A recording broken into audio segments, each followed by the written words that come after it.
E aí, amigos, sejam bem-vindos a mais um vídeo do canal, redes sociais passando aí, segue a gente aí, eu e Dona Rachel, se inscreve também se você ainda não é inscrito nesse canal, tá bom? Tem vídeo aqui todo dia, estamos conversando aí muito sobre política, porque a situação no Brasil está realmente muito complicada. Isso está pegando, o bicho está pegando muito, muito doidamente. Ah, o deputado federal pelo PL do Rio Grande do Sul, Marcel Van Hatten, é um excelente deputado, na minha opinião. É um homem que aparentemente leva a sério, muito a sério o seu mandato, não extrapola com negócio de gastos, com assessores, com esse tipo de coisa, está sempre lá presente, combativo pra caramba, tem combatido muito os abusos das Cortes Supremas do Brasil, dos ministros, né, magistrados das Cortes Supremas, e ele protocolou um pedido de CPI, conseguiu a assinatura dos 171, mais do que isso, conseguiu todas as assinaturas necessárias para que esse pedido de CPI fosse adiante, agora está nas mãos do presidente da Câmara, né, o Lira, deputado Arthur Lira, e eu acho muito difícil que o deputado Arthur Lira coloque isso em pauta, coloque isso para frente. Acho que ele vai enrolar, essa é a minha opinião, posso estar enganado, gostaria muito de estar enganado, né? Se eu estiver enganado, vou ficar muito feliz, porque essa é uma grande oportunidade para esclarecer. Agora, mesmo que Arthur Lira concorde e toque para frente a CPI, a coisa comece a andar, nós temos duas coisas que precisam ser consideradas. O ano, né, do legislativo já está quase acabando. Em dezembro, os deputados tiram um mês de folga, né? E janeiro também, quer dizer, tem um recesso parlamentar, apesar de que eu já ouvi alguns deputados falando que, mesmo com recesso, eles poderiam continuar trabalhando para que essa CPI aconteça. Porém, eu acho que o maior impedimento que vai acontecer, na minha opinião, eu acho que será o próprio STF, o próprio Supremo Tribunal Federal. Deixa eu dizer o que é que eu acho que vai acontecer. Eu acho que os ministros do STF irão mandar encerrar a CPI. E aí talvez você diga, mas não pode porque é outro poder. Eles não estão nem aí para outro poder. Eles já mostraram que eles interferem sim nos outros poderes. E o argumento que eles vão usar é um argumento muito, muito básico. A Constituição diz que o Senado, né, os senadores da República podem fazer o impeachment de um ministro do Supremo Tribunal Federal. Precisa que os senadores façam isso.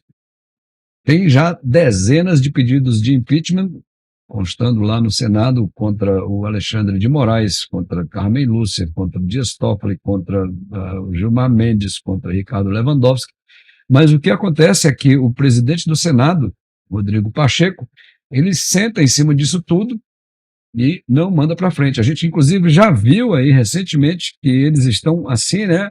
O pessoal do STF, do TSE e o Rodrigo Pacheco então, estão andando de mãos dadas, e é por isso que Rodrigo Pacheco simplesmente ignora todos esses pedidos de impeachment contra esses ministros do Supremo Tribunal Federal. Eles já fizeram uma série de aberrações. A própria Carmen Lúcia, recentemente, no seu voto com relação à censura da Jovem Pan, ela diz isso daqui. Olha só. Senhor presidente, senhores ministros, eminente ministro relator, Benedito Gonçalves. Presidente, este é um caso que, ainda que em sede liminar, é um caso extremamente grave, porque, de fato, nós temos uma jurisprudência no Supremo Tribunal Federal, na esteira da Constituição, no sentido do impedimento de qualquer forma de censura. E medidas como essas, mesmo em fase de liminar, precisam de ser tomadas como se fosse algo que pode ser um veneno ou um remédio.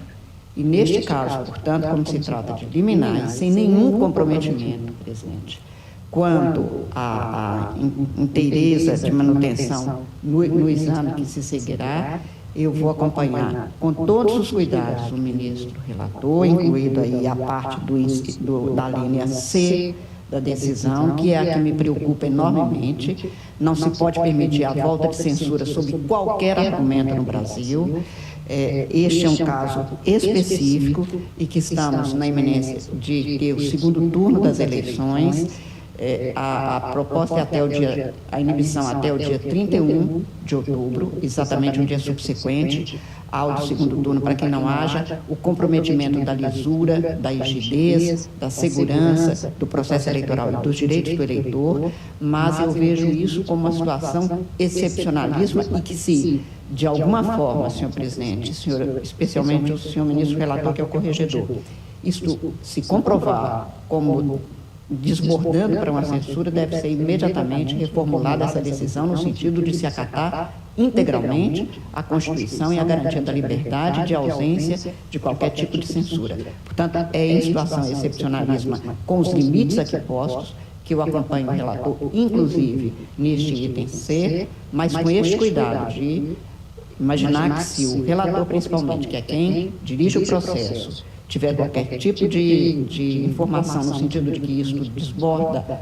ou configura algum tipo de cerceamento da liberdade de expressão, precisa de ser reformado, inclusive eliminado. Quer dizer, ela reconhece que a Constituição diz uma coisa, e mais do que isso, existe já decisões anteriores da Suprema Corte que proíbem terminantemente censura no país, mas nesse caso específico, é um caso especialíssimo, ela vai abrir uma exceção. Ela não pode abrir exceção. Ministro do Supremo Tribunal Federal, aliás, nenhum ministro, nenhum juiz, nenhuma autoridade do judiciário pode abrir uma exceção para a lei. A lei é clara. O artigo 220 da Constituição é claro. Não pode haver exceções. A lei precisa ser cumprida. Então, se você tem ministros da Suprema Corte desrespeitando a lei desse jeito, é claro que esses ministros precisam ser impedidos de agir. Agora, olha só quem era o relator dessa matéria que ela está se referindo. Olha aí. É esse sujeito que diz que vai ligar, que leva tapinha no rosto.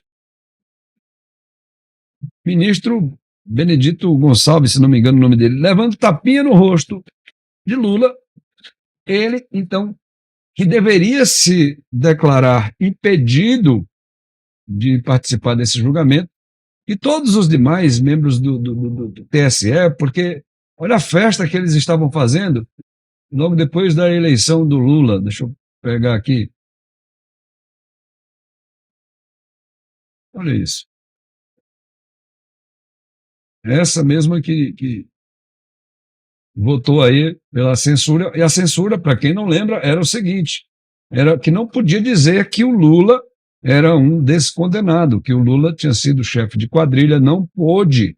A Rádio Jovem Pan, TV Jovem Pan, os sites, né, que a Jovem Pan opera no YouTube, nas redes sociais, foram impedidos de dizer um fato histórico, que Lula é um ex-presidiário, que ele foi chefe de quadrilha, que ele participou do maior esquema de corrupção da história desse país, e, na minha opinião, se esse homem tivesse um pingo de honra, de decência, ele mesmo se recolheria. É um absurdo isso. Mas, enfim, esses caras não têm o menor senso de idoneidade, de retidão. Olha aí. Estão todos juntos aí ao redor da mesa, conversando, trocando abraços. Olha o abraço afetivo, abraço carinhoso que a Carmen Lúcia dá, né, no Lula. Quer dizer, é um negócio de doido, bicho. Não dá para conceber. Então, a Constituição diz que os ministros do STF devem ser julgados pelo Senado da República. E o deputado Marcel Van Hatten, de novo, ele é um excelente deputado, ele é um deputado combativo, corajoso, firme nas suas posturas, é um cara que aparentemente não se vende, né? Tanto é que foi reeleito com uma votação expressiva, e o meu desejo, gostaria muito de ver esse jovem deputado subindo na carreira e até chegar ao cargo de presidente da República do Brasil. Ele tem, sim, capacidade de chegar a esse nível, de chegar ao posto máximo do Poder Executivo, e realmente gostaria muito de que isso acontecesse um dia. Só que essa CPI eu não acho que vá para frente. Desculpa, Marcel, desculpa os amigos que estão alimentando aí uma esperança, né, de que os ministros do Supremo Tribunal Federal sejam convocados e sejam obrigados a ir depor numa CPI e sejam julgados, mas o que vai acontecer é que eles dirão que a Câmara dos Deputados não é o órgão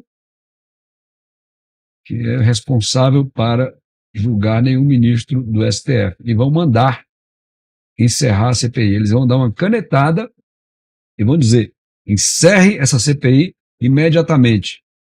E possivelmente mandar a Polícia Federal lá na Câmara dos Deputados para encerrar essa CPI, ou pelo menos impedir de acontecer. É isso que eu acho que vai ocorrer muito fatalmente.